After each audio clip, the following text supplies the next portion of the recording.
সৃষ্টি করেছেন। আল্লামাহুল বায়ান, তিনি মানুষের ভাব প্রকাশ শিখিয়েছেন। কথাটা এখানে আল্লাহ তাআলার যে বক্তব্য কোরআনুল কারীমের মাঝে, এই বক্তব্য স্বাভাবিক বক্তব্যের বিপরীত। কারণ আল্লাহ তাআলা আগে মানুষ বানাইছেন, তারপর তাকে ভাষা শিখাইছেন, তারপর তাকে কোরআন শিখিয়েছেন।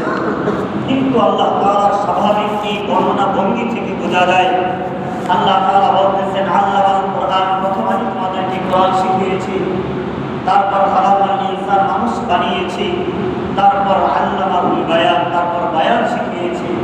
তাহলে আল্লাহ তাআলা যে বক্তব্য এখানে পেশ করেছেন, এটা বাস্তবতার বিপরীত। বর্ণনার ভঙ্গিমায় কিছুটা বৈপরীত্য আছে। আমরা জানি আগে মানুষ বানিয়েছেন, তারপর তার ভাষা শিখিয়েছেন, তারপর আল্লাহ তাআলা 1400 বছর করে কোরআন শরীফ নাযিল করেছেন। আল্লাহ তাআলা তো এমন নন যিনি তার বক্তব্য এবং দাবি দুইটা ভিন্ন ভিন্ন হবে। আল্লাহ তাআলা তো বক্তব্য এবং দাবির সাথে যা যা বলবেন, তার সব দাবি তার বক্তব্য অনুসারেই হবে। এই মুফাসসিরিন ইকরাম এই জায়গা থেকে বলেন, আল্লাহ তাআলা বুঝাইতে চাইছেন এই জায়গাতে যে আল্লাহ তাআলা মানুষ বানাইছেন, শুধুই মাত্র মানুষ বানাইয়া ক্ষান্ত হননি।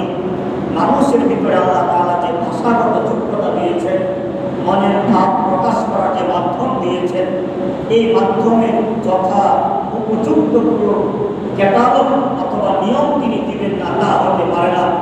এই জন্য আল্লাহ তাআলা যথা উপযুক্ত ক্যাটালগ হিসাবে, নিয়ম বর্ণনা হিসাবে মানুষকে এই কথা বুঝাইছেন, তোমার যদি কথা বলতে হয় তাহলে কোরআন অনুযায়ী তোমাকে কথা বলতে হবে। এই কথা বোঝানোর জন্য আল্লাহ তাআলা আগে বলছেন, আল্লামাল কোরআন, আমি তোমাদেরকে কোরআন শিখিয়েছি। এই জন্য মুহতারাম হাজিরিন, আল্লাহ